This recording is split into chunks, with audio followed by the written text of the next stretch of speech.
Hair fall তো একটা চিন্তার বিষয় ঠিকই, কিন্তু তার থেকেও বেশি চিন্তার কারণ হলো হেয়ার রিগ্রোথ না হওয়াটা। আর হেয়ার রিগ্রোথ যদি না হয় তাহলে সেই জায়গাটা আস্তে আস্তে ফাঁকা হয়ে গিয়ে টাক পড়তে শুরু করবে। তাই আজকে এমনই একটা হেয়ার সিরাম তৈরি করেছি যা শুধুমাত্র হেয়ার ফল আটকাবে তাই না, হেয়ার রিগ্রোথ হতেও দারুণভাবে সাহায্য করবে।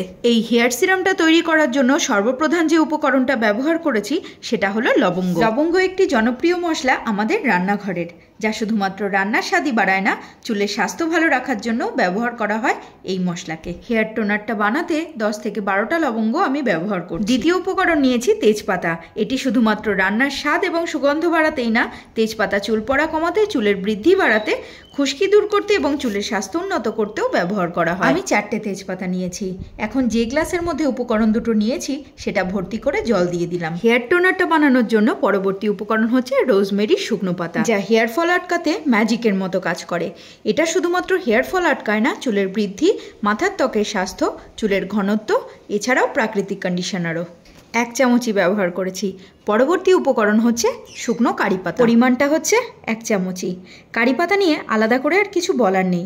এই পাতা চুলের জন্য অত্যন্ত উপকারী, সে আগের ভিডিওগুলোতেও আমি বলেছি তোমাদেরকে। বিভিন্ন পুষ্টিগুণে পরিপূর্ণ থাকায় চুল মজবুত করে, চুল পড়া কমায় এবং চুলের বৃদ্ধিতেও সাহায্য করে এই কারি পাতা। এবার সবকিছুকে খুব ভালো করে একে অপরের সাথে মিশিয়ে নিচ্ছি। এখানে তোমরা চাইলে টাটকা কারি পাতাও ব্যবহার করতে পারো, কিন্তু সবকিছুই যেহেতু শুকনো জিনিস ব্যবহার করেছি তাই কারি পাতার পাউডারটা আমি আগেই তৈরি করে রেখেছিলাম, তাই শুকনো পাউডারটাই আমি এখানে ব্যবহার করেছি। সবকিছু যখন দেখবে খুব ভালো করে মিশে এসেছে তখন এটাকে ঢাকা দিয়ে রেখে দেবো 3 দিনের জন্য ফ্রিজে।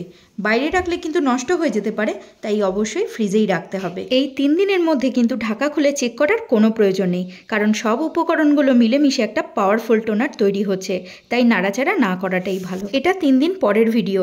ঢাকাটা খুলতেই একটা দারুণ সুগন্ধ বেরিয়ে এলো, তার মানে যে টোনারটা বানালাম সেটা একদমই রেডি।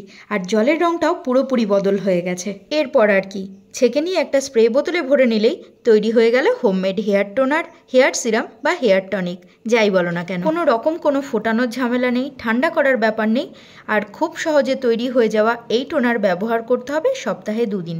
আরেকটা অত্যন্ত জরুরি কথা তোমাদেরকে বলে রাখি, চুল মাথায় যতদিন থাকবে ততদিন কিন্তু তাকে যত্ন করতে হবে, সঠিক পুষ্টিকর খাওয়া দাওয়া আর একটু শরীরচর্চার মাধ্যমে। একবার উঠতে শুরু করলে যদি গড়ের মাঠ হয়ে যায় তখন কিন্তু কোনো রেমেডি কাজ করবে না। পরিষ্কার জটমুক্ত চুলে অ্যাপ্লাই করো এই টোনার। আগের দিন রাত্রেবেলা পুরো স্ক্যাল্পটা ভিজিয়ে নাও এই টোনার ব্যবহার করে, নেক্সট ডে শ্যাম্পু করে নাও। এই টোনার ব্যবহারের ফলে যে শুধুমাত্র চুল পড়া কমবে তাই না, বেশ কিছুদিন ব্যবহারের ফলে নতুন হেয়ার গ্রোথও তুমি নোটিস করবে।